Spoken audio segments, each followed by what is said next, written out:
जो इंसान अपना पूरा ध्यान अपने काम के ऊपर लगाता है वो आखिरकार यकीनन सफल होता है। आपके काम के बीच में जो कोई भी आ रहा है, कोई भी वस्तु हो सकता है, कोई भी व्यक्ति हो सकता है, अगर आप काम में सफल होना चाहते हैं तो कुछ समय के लिए उस चीज़ से, उस व्यक्ति से किनारा कर लीजिए। नमस्कार, जय हिंद। मैं हूं आपका दोस्त कवि आदि गणेश और आज से एक नई पुस्तक प्रारंभ कर रहे हैं, कक्षा 11 की वितान भाग 1। वितान भाग 2 कक्षा 12 के अंदर है और कक्षा 11 के अंदर है वितान भाग 1। उसका पहला अध्याय है लता मंगेशकर जी का, जो है अपने कुमार गंधर्व साहब का। कुमार गंधर्व साहब क्या कुछ कहते हैं, उनके बारे में क्या कुछ लिखते हैं, उस पाठ को हम बाद में पढ़ेंगे। पहले कुमार गंधर्व साहब के जो परिचय है उसको हम देखेंगे। उससे पहले भी आपसे अनुरोध है मेरा कि वीडियो को आप लाइक कर दो, अभी शेयर कर दो सभी दोस्तों के साथ में, ताकि वो भी जुड़कर लाभ ले सके। और पहली बार देख रहे हो चैनल को सब्सक्राइब कर बेल आइकन क्लिक कर लो, ताकि हर वीडियो की सूचना आपको मिलती रहे। कक्षा 9 से 12 की सभी पुस्तकें सेकंड ग्रेड के अंदर है और कक्षा 11-12 की पुस्तकें फर्स्ट ग्रेड के अंदर है। और फर्स्ट ग्रेड वाले साथियों को ये भी बता देना चाहता हूँ, मैं कक्षा 9 और 10 की जो पुस्तकें उनके कवि परिचय को आप देख लोगे तो बहुत अच्छा रहेगा, केवल कवि परिचय। और पाठ तो कंप्लीट आपको कक्षा 11 की जो पुस्तकें 4-5, कक्षा 12 की जो है वो तमाम है जो पढ़नी है ही। मेरे साथ साथ चलते रहिए, आपका धीरे धीरे जब तक विज्ञप्ति निकलेगी तब तक आप काफ़ी कुछ चीज़ें हैं जो कर चुके होंगे। देखो, मैं पूरी ईमानदारी के साथ, समर्पण के साथ मैं आपको अध्यापन करवा रहा हूँ, मेरी तरफ से बेस्ट दे रहा हूँ, सर्वश्रेष्ठ दे रहा हूँ। तो मैं इतनी उम्मीद तो आपसे कर सकता हूँ कि आप ज़्यादा से ज़्यादा लोगों को जोड़ेंगे, तब ज़्यादा से ज़्यादा लोग इस चैनल से जुड़ पाएंगे, इस परिवार से जुड़ पाएंगे और ये परिवार और बड़ा हो पाएगा। मैं चाहता हूँ निःशुल्क रूप से हिंदी के क्षेत्र में क्रांति आए और जो ज़रूरतमंद साथी हैं उनकी किसी न किसी रूप में है जो मदद हो सके। ये मदद अपनी तरफ से मैं कर रहा हूँ, वीडियो बनाकर, पढ़ाकर, और आप ये मदद कर सकते हैं उन लोगों को शेयर करके, उन लोगों को जोड़कर। केवल शेयर करने से कोई जुड़ जाता है तो आपके माध्यम से अगर वो जुड़ जाता है तो उसकी भी मदद हो जाएगी। तो कहीं ना कहीं उस मदद के अंदर आपको भी ईश्वर की तरफ से कुछ ना कुछ कृपा दृष्टि है जो प्राप्त होगी। प्रारंभ करते हैं बिना ज़्यादा ज्ञान के। कुमार गंधर्व साहब 1924 से लेकर 1992 तक इनका जीवन काल है जो रहता है। जन्म सुलेभावी, जिला बेलगांव, कर्नाटक में होता है। मूल नाम की बात करें तो शिवपुत्र सढ़ीदार मैया कामकली, ये इनका मूल नाम है साहब कुमार गंधर्व साहब का, ध्यान में रखिएगा। शिवपुत्र सढ़ीदार मैया कामकली। मात्र 10 वर्ष की उम्र में ही गायकी की पहली मंच प्रस्तुति देते हैं। तो पूछ लिया जाए कुमार गंधर्व साहब किस उम्र में, किस अवस्था में, किस एज के अंदर जो मंच पर है जो पहली बार प्रस्तुति देते हैं, तो 10 वर्ष की आयु में ही। और उनके संगीत की मुख्य विशेषता मालवा लोक धुनों और हिंदुस्तानी शास्त्रीय संगीत का सुंदर जो सामंजस्य है, जिसका अद्भुत नमूना कबीर के पदों का उनके द्वारा गायन है जो मिलता है साहब। वहीं आगे हम बात करें तो लोक में रचे बसे लुप्त प्राय पदों का संग्रह किया इन्होंने और उन्हें स्वरों में बांधकर कुमार गंधर्व ने एक क्या है अंतर्राष्ट्रीय, इंटरनेशनल लेवल पर एक क्या तो पहचान दिलाई। इन्हें कालिदास सम्मान और पद्म विभूषण सहित बहुत से सम्मान से अलंकृत जो किया गया, नवाजा गया है। अब देखते हैं हम पहला अध्याय, जिसके अंदर इन्होंने क्या कुछ कहा है। यह होता है अध्याय प्रारंभ। भारतीय गायिकाओं में बेजोड़ लता मंगेशकर कुमार गंधर्व साहब क्या कुछ लिखते हैं। साधारणतः हम बात करें, बेसिकली जो ये अध्याय है, ये जो उनकी शास्त्रीय संगीत की जानकारी है, समझ है लता जी के बारे में, और इनकी जो समझ है कहीं ना कहीं उस संगीत के बारे में सारा का सारा ताना बाना है जो बुना गया है। अध्याय में क्या कुछ चीज़ें वो हम आगे देखते हैं। भारतीय गायिकाओं में बेजोड़ लता मंगेशकर। बरसों पहले की बात है, अब सिलसिला प्रारंभ होता है कुमार गंधर्व का, कि बरसों पहले की बात है, मैं बीमार था। उस बीमारी में एक दिन मैंने सहज ही क्या चलाया, रेडियो लगाया, और अचानक एक अद्वितीय स्वर मेरे कानों में पड़ा। रेडियो ऑन करते ही एक स्वर मेरे कानों में पड़ता है और स्वर सुनते ही मैंने अनुभव किया कि यह स्वर कुछ विशेष है। इस गायिका के अंदर, इस स्वर के अंदर कुछ ना कुछ विशेष बात है, रोज का नहीं है, कोई आमजन का नहीं है, कि रोज सुनने वाला नहीं, ये कुछ विशेष है इसमें। यह स्वर सीधे मेरे कलेजे से जा भिड़ा, अंदर तक उतर गया। जो संगीत था, जो ध्वनि थी, जो आवाज़ थी, मैं तो हैरान हो गया। मैं तो हैरान हो गया। कौन? गंधर्व साहब। मुझे समझ में नहीं आ रहा था कि यह स्वर किसका है। मैं तन्मयता से सुनता ही रहा। गाना समाप्त होते ही गायिका का नाम घोषित किया गया, लता मंगेशकर। तो ये जो इतना अद्भुत गीत था, संगीत था, किसका था? लता मंगेशकर का। नाम सुनते ही मैं चकित हो गया। मन ही मन एक संगति पाने का भी अनुभव हुआ। मन में ये कल्पना करने लगा, चाहा कि कहीं साथ मिल जाएं, बैठ जाएं, कोई मिलाप हो जाए तो कुछ सीखने को मिले, कुछ अच्छा लगे। सुप्रसिद्ध गायक दीनानाथ मंगेशकर की अजब गायकी एक दूसरा स्वरूप लिए उन्हीं की बेटी की कोमल आवाज़ में सुनने का अनुभव हुआ। ये इनके पिताजी का नाम था, लता जी के। कि सुप्रसिद्ध गायक दीनानाथ मंगेशकर की अजब गायकी एक दूसरा स्वरूप लिए उन्हीं की बेटी की कोमल आवाज़ में सुनने का क्या अनुभव हुआ। मुझे लगता है बरसात के भी पहले के किसी चित्रपट का वह कोई गाना था। तब से लता निरंतर गाती चली आ रही है और मैं भी उसका गाना सुनता आ रहा हूँ। लता के पहले प्रसिद्ध गायिका नूरजहां का चित्रपट संगीत में अपना है जो जमाना था। देखिए, ये शास्त्रीय कला और चित्रपट संगीत एक शैली है अलग तरीके की, परंतु उसी क्षेत्र में बाद में आई हुई लता उससे कहीं आगे निकल गई। तो देखिए, यहाँ से सवाल बन सकता है, ध्यान में रखिएगा इस अध्याय से, कि परंतु उसी क्षेत्र में बाद में आई हुई लता उससे कहीं आगे निकल गई। तो उससे किससे? नूरजहां, जो प्रसिद्ध गायिका थी पहले की, उससे भी आगे निकल गई है चित्रपट संगीत में। उसी क्षेत्र में चित्रपट संगीत के अंदर नूरजहां से भी आगे निकल गई है। तो उससे कहीं आगे निकले, तो यहाँ पर पूछ जाए उससे किसके लिए आया है, तो नूरजहां को संबोधित करते हुए यहाँ पर लिखा गया है। तो यहाँ सवाल बन सकता है, देखिए, कला के क्षेत्र में से चमत्कार कभी कभी दिख पड़ते हैं। मतलब इतनी अद्भुत आवाज़ या इतना चमत्कारिक प्रदर्शन बहुत कम देखने को मिलता है। जैसे प्रसिद्ध सितारिये विलायत कहाँ अपने सितार वादक पिता की तुलना में बहुत ही आगे है जो चले गए थे। मेरा स्पष्ट मत है कि भारतीय गायिकाओं में लता के जोड़ की गायिका हुई नहीं। मतलब लता जी का मुकाबला कोई कर सके, इस लेवल की, इनके स्टैंडर्ड की, इनके पैरामीटर को भी छू सके, कोई गायिका नहीं हुई इनकी नज़र में। लता के कारण चित्रपट संगीत को विलक्षण लोकप्रियता प्राप्त हुई। ठीक है, किसको? चित्रपट संगीत को। यही नहीं, लोगों का शास्त्रीय संगीत की ओर देखने का दृष्टिकोण भी क्या एकदम बदला है। छोटी बात कहूँगा, पहले भी घर घर छोटे बच्चे गाया करते थे, पर उस गाने में और आजकल के घरों में सुनाई देने वाले बच्चों के गाने में बड़ा अंतर हो गया। आजकल तो आपको पता है क्या चलता है, आजकल के नन्हे मुन्ने भी स्वर में गुनगुनाते हैं। क्या लता इस जादू का कारण नहीं है? क्या लता जी का इस पर प्रभाव नहीं पड़ा? कोकिला का स्वर निरंतर कानों में पड़ने लगे तो कोई भी सुनने वाला उसका क्या अनुकरण करने का प्रयत्न है जो करने लगे। कई साथी जो हैं कोई काम करते हुए, नहाते हुए, कई लड़कियां, औरतें जो उसमें किचन में खाना बनाते और कहीं काम करते, गुनगुनाते रहते। तो कुछ ना कुछ जो आप संगीत सुनते हो उसी का असर है कि आप उसे गुनगुनाने लग जाते हो, जिसका असर आपकी खोपड़ी में हो जाता है। ये स्वाभाविक ही है। चित्रपट संगीत के कारण सुंदर स्वर मालिकाएं लोगों के कानों पर है जो पड़ रही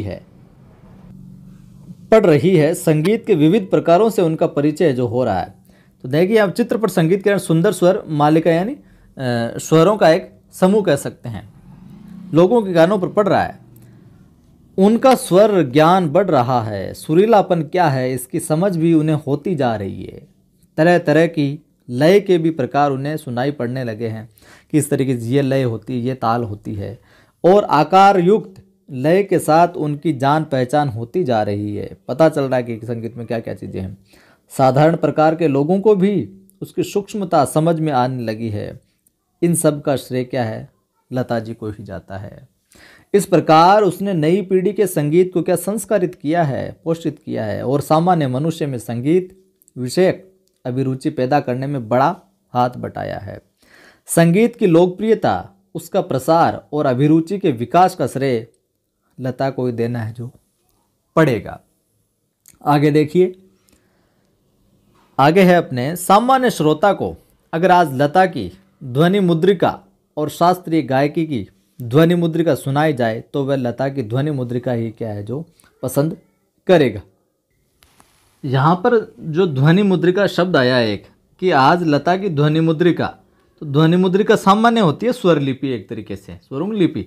और वहीं आगे शास्त्रीय गायकी, शास्त्रीय गायकी क्या होती है कि नियमों के अंदर गाई जाती है, जैसे कि गायन के कुछ निर्धारित नियम है उनके अंदर ही बजाना होता है, जैसे कि ख्याल हो गया, ध्रुपद हो गया, धमार, ये आदि शास्त्रीय गायकी के अंतर्गत आती है चीज़ें।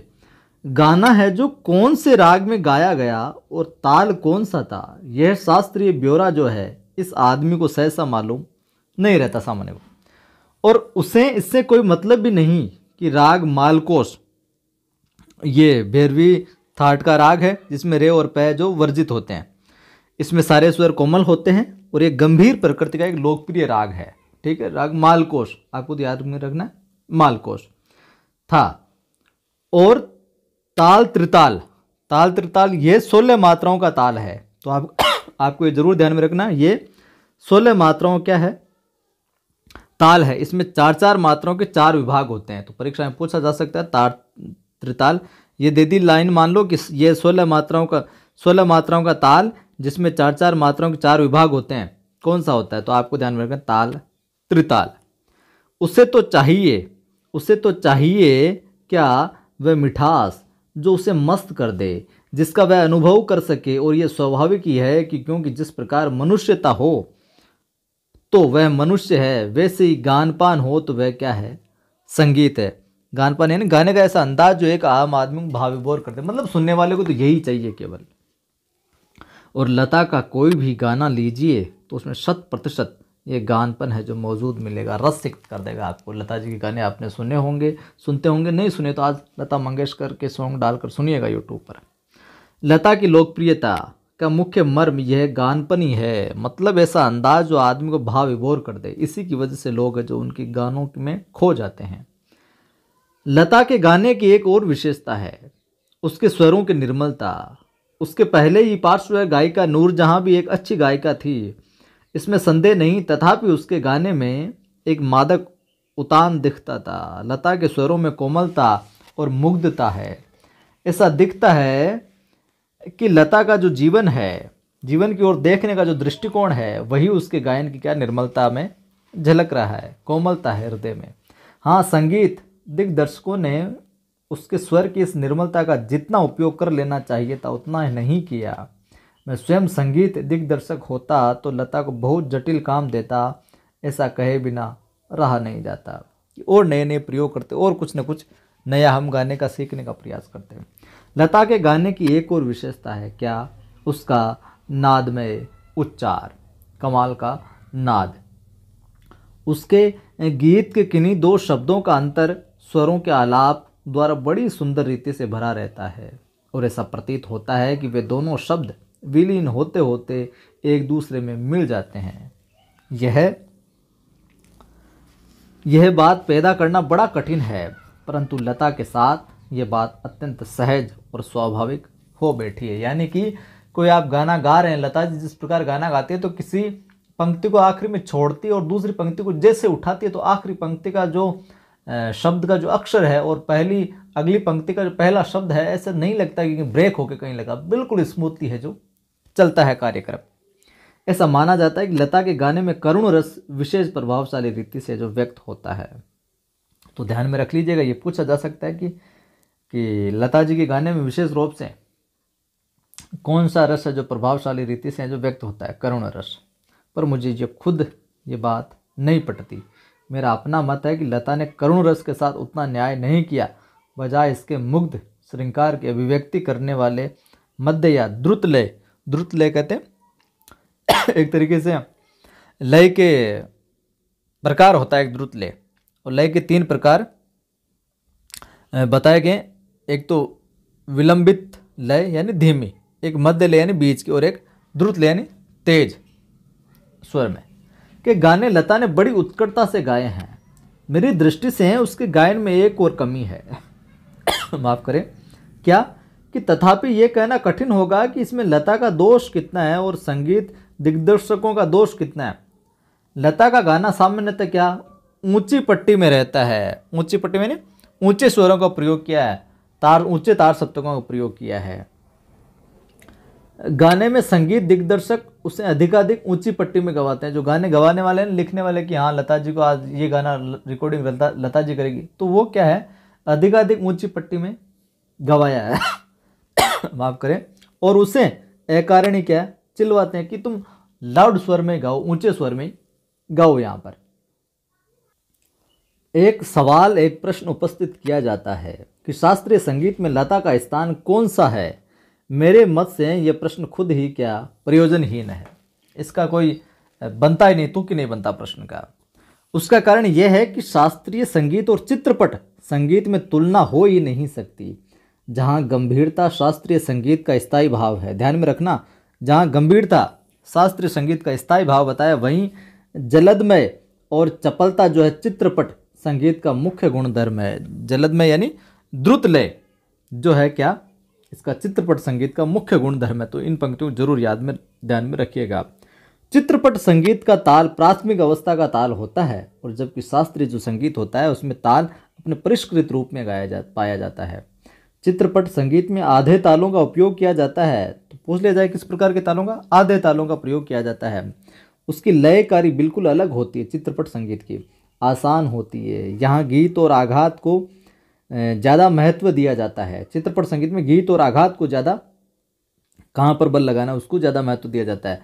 सुलभता और लोच, स्वरों का बारीक जो मनोरंजक प्रयोग जो मुर्कियाँ होती है को अग्र स्थान दिया जाता है। तथापि चित्रपट संगीत गाने वाले को शास्त्रीय संगीत की उत्तम जानकारी होना भी क्या जरूरी है, और लता के पास निसंशय 3-3.5 मिनट के गाए हुए ये देखिए प्राचीन वाद्य यंत्र है यहाँ पर, चित्रपट के किसी गाने का और एकाध खानदानी शास्त्रीय गायक के 3-3.5 घंटे की महफिल, इन दोनों का कलात्मक और आनंदात्मक मूल्य है जो क्या है एक ही। इतना प्रभावशाली गायन है लता जी का, ऐसा मैं मानता हूँ। यहाँ पर गंधर्व साहब कहते ऐसा कि मैं मानता हूँ किसी उत्तम लेखक का कोई विस्तृत लेख जीवन के रहस्य का विशद रूप में वर्णन करता है, तो वहीं रहस्य छोटे से सुभाषित का या नन्ही सी कहावत में सुंदरता और परिपूर्णता से प्रकट हुआ भी दृष्टिगोचर होता है। उसी प्रकार 3 घंटों की रंगदार महफिल का सारा रस लता के 3 मिनट की जो ध्वनि मुद्रिका स्वर लिपि है उसमें आस्वादित किया जा सकता है। उसका एक एक गाना एक एक संपूर्ण कलाकृति होता है। स्वर लय शब्दार्थ का वहाँ त्रिवेणी संगम होता है और महफिल की बेहोशी उसमें समाई रहती है। वैसे देखा जाए तो शास्त्रीय संगीत क्या और चित्रपट संगीत क्या, अंत में रसिक को आनंद देने की सामर्थ्य किस गाने में कितना है, इस पर उसका महत्व है जो ठहराना उचित है।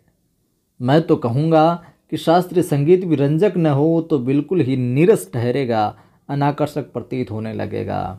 मतलब रंजक यानी उसमें मुर्कियाँ वगैरह हरकतें वगैरह वो चीज़, और उसमें कुछ कमी सी प्रतीत होगी। गाने में जो गानपन प्राप्त होता है ना, दर्शकों को भाव विभोर करने वाली जो कला होती है ना, वह केवल शास्त्रीय बैठक के पक्केपन की वजह से, पक्केपन का मतलब बिल्कुल पारंगत होना चाहिए। शास्त्र संगीत जो पक्कापन होता है गायक के अंदर, उसकी वजह से ताल सुर के निर्दोष ज्ञान के कारण नहीं।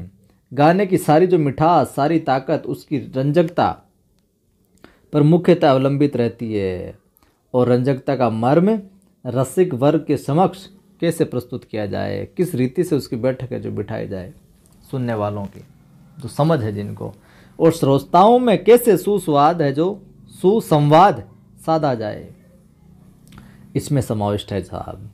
किसी मनुष्य का अस्थि पंजर और एक प्रतिभाशाली कलाकार द्वारा उसी मनुष्य का तेल चित्र हम यहाँ पर कह सकते हैं। तेल चित्र से तात्पर्य हो जाएगा जिस चित्र में तेलीय रंगों का प्रयोग किया जाता है ना, ऑयल पेंट वही चीज़ है। इन दोनों में जो अंतर होगा ना, वही गायन के शास्त्रीय ज्ञान और उसके स्वरों द्वारा की गई सुसंगत अभिव्यक्ति में जो होगा। संगीत के क्षेत्र में लता का जो स्थान है वो अव्वल दर्जे के खानदानी गायक के समान ही मानना पड़ेगा। क्या लता 3 घंटों की महफिल जमा सकती है? ऐसा संशय व्यक्त करने वालों से मुझे भी एक प्रश्न पूछना है। अगर कोई ऐसा प्रश्न पूछता है तो क्या कोई पहली श्रेणी का गायक 3 मिनट की अवधि में चित्रपट का कोई गाना उसकी इतनी कुशलता और कटता से गा सकेगा, ये बताओ पहले। नहीं, यही उस प्रश्न का उत्तर उन्हें देना पड़ेगा। खानदानी गवैयों का ऐसा भी दावा है कि चित्रपट संगीत के कारण लोगों की अभिरुचि बिगड़ गई है। चित्रपट संगीत ने लोगों के कान बिगाड़ दिए, उनको वही टेस्ट लग गया, ऐसा आरोप लगाया जाता है। पर मैं समझता हूँ कि चित्रपट संगीत ने लोगों के कान खराब नहीं किए, उल्टे सुधार दिए हैं। ये विचार पहले ही व्यक्त किए गए हैं और उनकी पुनरुक्ति है जो मैं नहीं करूँगा बार बार। सच बात तो यह है कि हमारे शास्त्रीय गायक बड़ी आत्मसंतुष्ट वृत्ति के हैं। संगीत के क्षेत्र में उन्होंने अपनी हुक्मशाही स्थापित कर रखी है। शास्त्रीय गायकों ने शास्त्र शुद्धता के कर्म कांड को उन्होंने आवश्यकता से अधिक महत्व दे रखा है, मगर चित्रपट संगीत द्वारा लोगों की अभिजात्य संगीत से जान पहचान होने लगी है। उनकी चिकित्सक और चौकस वृत्तियाँ बढ़ती जा रही है। केवल शास्त्र शुद्ध और नीरस गाना उन्हें नहीं चाहिए, उन्हें तो सुरीला और भावपूर्ण गाना है जो गाना चाहिए, गान पान वाला। और यह क्रांति चित्रपट संगीत ही लाया है। चित्रपट संगीत समाज के संगीत विषय अभिरुचि में प्रभावशाली मोड़ है जो लाया है। चित्रपट संगीत की लचकदारी उसका एक और सामर्थ्य है, ऐसा मुझे लगता है। और उस संगीत की मान्यताएं, मर्यादाएं, झंझटें सब कुछ निराली है। चित्रपट संगीत का तंत्र ही अलग है साहब।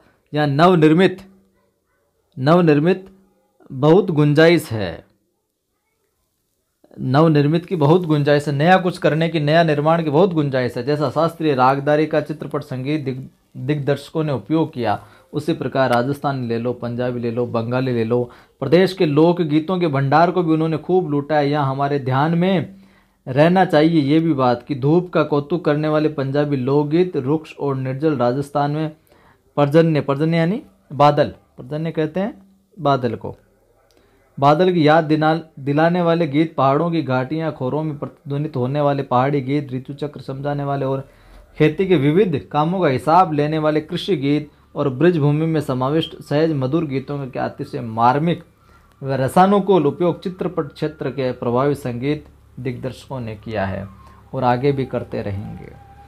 थोड़े में कहूँ मैं अगर मैं इस बात को, तो संगीत का क्षेत्र क्या विस्तीर्ण है। वहाँ अब तक अलक्षित, असंशोधित, अदृष्टिपूर्व ऐसा खूब बड़ा प्रांत है, किसी को पता ही नहीं कोई चीज़। तथापि बड़े जोश से इसकी खोज और उपयोग चित्रपट के लोग करते चले जा रहे हैं और फलस्वरूप चित्रपट संगीत दिनों दिन अधिकाधिक विकसित जो होता जा रहा है। ऐसे इस समय चित्रपट संगीत क्षेत्र की लता अनभिषिक्त यानी बेताज साम्राज्य है। और भी कई पार्श्व गायक गायिकाएं हैं, पर लता की लोकप्रियता इन सभी से कहीं अधिक है। उसकी लोकप्रियता के शिखर का स्थान अचल है। बीते अनेक वर्षों से वह गाती आ रही है और फिर भी उसकी लोकप्रियता अबाधित है। लगभग आधी शताब्दी तक जनमन पर सतत प्रभुत्व रखना आसान नहीं है। ज़्यादा क्या कहूँ, एक राग भी हमेशा टिका नहीं रहता। भारत के कोने कोने में लता का गाना जा पहुँचे।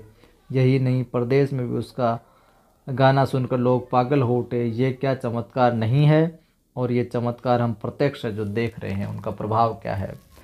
ऐसा कलाकार शताब्दियों में शायद एक ही पैदा होता है।